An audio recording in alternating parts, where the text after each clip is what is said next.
or lease.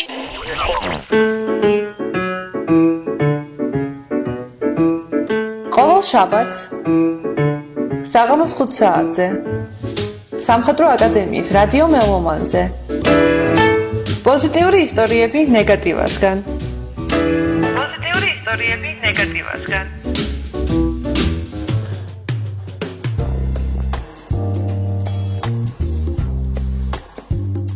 გამარჯობათ, მე ნეგატივა ვარ.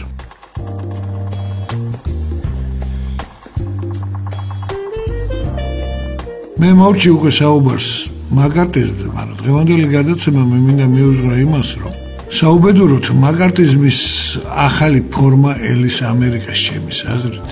და რატომ?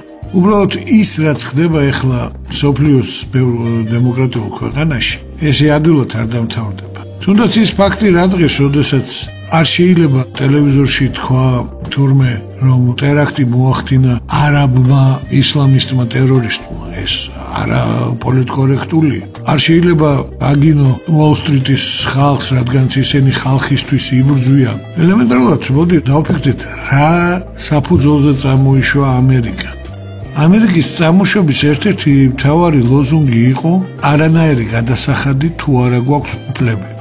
და არამც არ იყო იქ ნათქვამი ის რომ არ გადავიხდი არაფერს, მაგრამ მომეცით ყველა უფლები. როგორ ადამიანი რომელიც არ იხდის გადასახადს ამერიკული აზროვნებით, რა თქმა უნდა, მას არ აქვს ის უფლებები, როგორც აქვს გადასახადების გადახდას, რადგან თითქმის ყველას გვახსოვს ამერიკულ ფილმებში ესეთი ცნობილი ფრაზები: მე ვიხდი გადასახადებს და თქვენ ვალდებული ხართ. დიახ, ამერიკელი ხვდება რომ სოფლიოში არსებობს ორადორი რაღაცა, რასაც ვერავინ ვერ გაიგებს. გადასახადები და სიკვდილი. გადასახადები ესე იმხელა ძალა რომ მხოლოდ გადასახადების გამო შეძლო ამერიკამ თავის დროზე მოეგო ისეთი ოდიოზური პიროვნებისთვის, როგორიც იყო ალ კაპონე.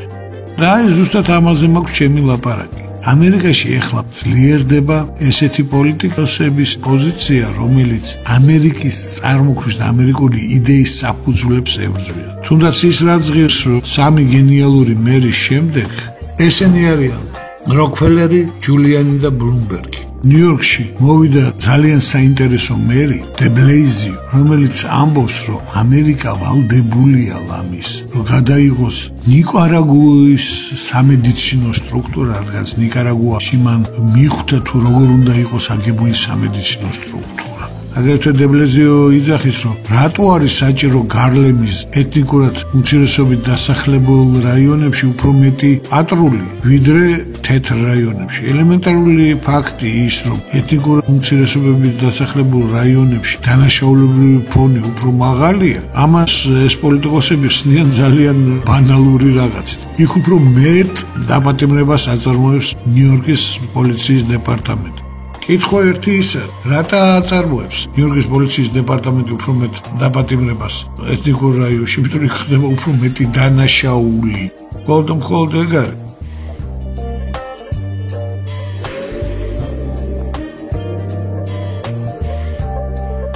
თუნდაც დაუბრუნდეთ მაგალითად ჩვენ ქალაქს, თავის დროზე ერთ-ერთი ყველაზე ესეთი 7 რაიონი საქართველოში, თბილისში, კერძოდ, ითვლებოდა ვაკე.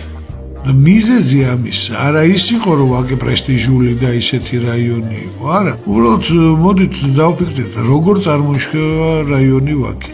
1918 წელს ღალიბდება თბილისის სახელმწიფო უნივერსიტეტიდან. ვაკის ირგვლივ იწყებს ცხოვრებას ამ უნივერსიტეტის პროფესორად თანამშრომლები და კურსდამთავრებულები.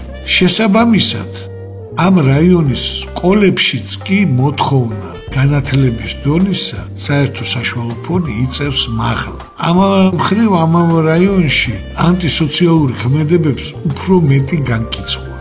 მე არ მინდა დავაპირისპირებას მიუყო ხარი, მაგრამ ფაქტი ის არის, რომ კი საბჭოთა კავშირის ყოველთვის გვეუბნებოდა, რომ ყველა ადამიანი თანასწორია, ყველა ადამიანს ერთნაირი უფლებები აქვს. საბჭოთა კავშირიც კი რატომღაც არა მარტო თბილისში, მთელ საბჭოთა ქალაქებში იყო მუშათა გარეუბნები, სადაც ძირითადად კრიმინალური სიტუაცია იყო უფრო მაღალი. და იყო ინტელიგენციის პატარა მიკრორაიონები, სადაც კრიმინალური სიტუაცია იყო უფრო დაბალი. მხოლოდ იმის მიზეზით, რომ იქ მაცხოვრებელი ხალხი უფრო მეტ დანაშაულს შედიოდა, ვიდრე ამ რაიონებში მაცხოვრებელი ხალხი. მხოლოდ მიზეზი ის იყო, რომ იმ რაიონებში ანტისოციალურ ქმედებებს ისიც როგორც ალკოგოლიზმი, ნარკომანია, საოჯახო ძალადობა და ხულიგნობა ნაკლები განკიცხვა ჰქონდა, ვიდრე უფრო ინტელიგენციის რაიონებში.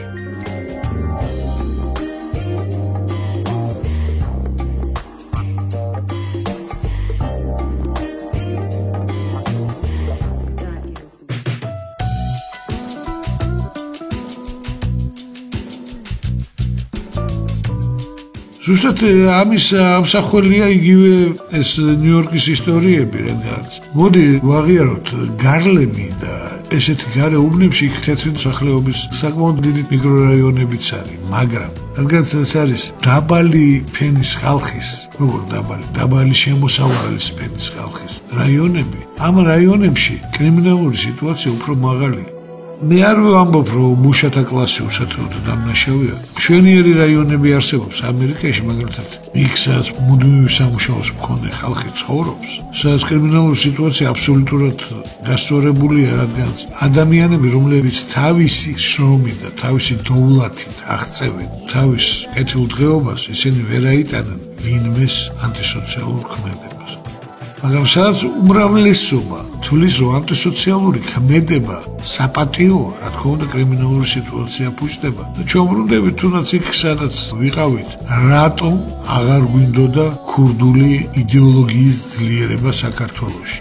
ძალიან ბევრი შეიძლება დღემდე მიტირის, რომ რა კაი დრო იყო, რა სწორი იყო, მაგრამ დაფიქრდით ხალხო, თქვენი ბავშვების მომავალი იღუპებოდა და ამაზე არავინ არაფერს არ ამბობს. ზუსტად დაუბრუნდით ჩვენ თემას, მე ვთვლი, რომ ამერიკას ადრეთუგვიან მოუწევს თავისი აი ამ დემოკრატიული მიღწევების ესეთი გადახედვა.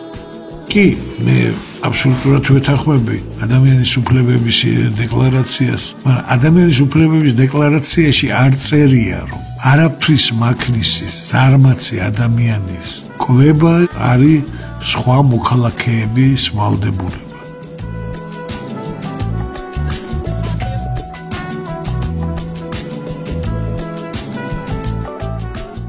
და ნიუ-იორკში მე მშვენივრად ვიცი, რომ არსებობს ოჯახები, სადაც თაობებით უკვე მეოთხე, მეხუთე თაობა ცხოვრობს სახელმწიფო დოტაციაზე. ნიუ-იორკის ბოლო მერს ბლუმბერგის პოპულარობა სასტიკად დაეცა, როდესაც მან მიიღო ესეთი საინტერესო კანონი. ნიუ-იორკში ერთ-ერთი ყველაზე მაღალი სოციალური დახმარებების ინსტიტუტია უმუშევრებისთვის, მაგრამ მან თქვა, ჩვენ შევწყვიტოთ სოციალურ დახმარებას იმ ადამიანზე, რომელიც წელიწადში ორჯერ არ მოიტანს ცნობას, რომ მან ცადა, კი არ გააკეთა, ცადა ეპოვა სამუშო. აი ამაზე გაცოფდა ძალიან ბევრი, რომ როგორ ბედავს ჩვენ უფლებებს არ ყვევს. უკაცრავად, მაგრამ ვინც იხდის გადასახადს, იმათი უფლებები არ ირღვევა. და ადრეთუგვიან აი ეს გადასახადის გადამხდელები მოითხოვენ ახალ მაკარტის. მე მხოლოდ ამ იდეას ვამბობ. მადლობთ ყურადღებისათვის, მე ნეგატივი ვარ.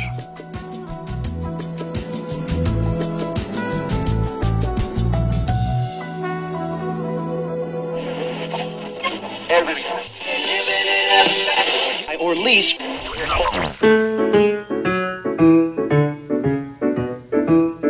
ყოველ შაბათს საღამოს 5 საათზე სამხედრო აკადემიის რადიო მელომანზე პოზიტიური ისტორიები ნეგატივასგან.